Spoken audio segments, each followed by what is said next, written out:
Emotions की factory के episode 25 में आपका स्वागत है। यह है चैप्टर 13 वर्स 6 का पार्ट 2। दिन भर में हम कितनी बार कहते हैं, मैं बहुत गुस्से में हूं, मैं बहुत दुखी हूं, या मुझे लालच आ रहा है। हम इन इमोशंस को अपनी पहचान बना लेते हैं।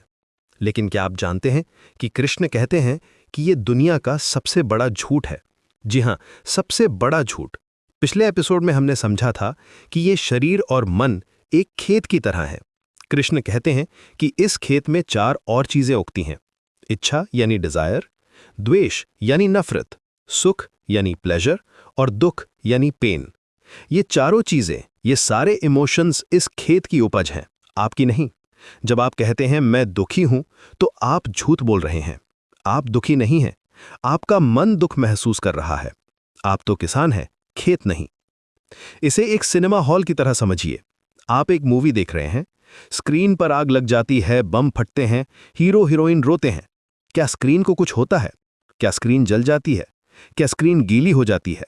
नहीं, स्क्रीन पर कोई असर नहीं होता। वो बस एक पर्दा है जिस पर पिक्चर चल रही है।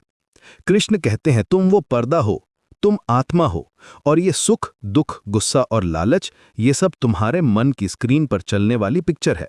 तुम इन सबसे अलग हो। ये भावनाएं खेत की मिट्टी हैं, किसान की नहीं। किसान तो बस मिट्टी को देख रहा है। तो अगली बार जब कोई इमोशन आए तो उसे अपनी पहचान मत बनाओ, खुद से अलग करो। ये मत कहो कि मैं दुखी हूं। इसकी जगह अपने आप से कहो कि मेरे मन को दुख महसूस हो रहा है और मैं बस उसे देख रहा हूं। ये मत कहो कि मुझे गुस्सा आ रहा है। कहो मेरे मन में गुस्सा उठ रहा है और मैं उसे देख रहा हूं। जिस पल, जिस मोमेंट आप खुद को अपने मूड से अलग कर लेते हैं, कृष्ण कहते हैं वही सच्चा ज्ञान है, वही असली नॉलेज है।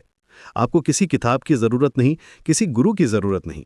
जिस पल आपने अपने इमोशंस को खुद से अलग करके देखना सीख लिया, आप ज्ञानी बन गए, आप आजाद हो गए। ये ज्ञान आपको हर पल की बेचैनी से मुक्त कर सकता है, या आपको इमोशनल गुलामी से आज़ादी दिलाता है।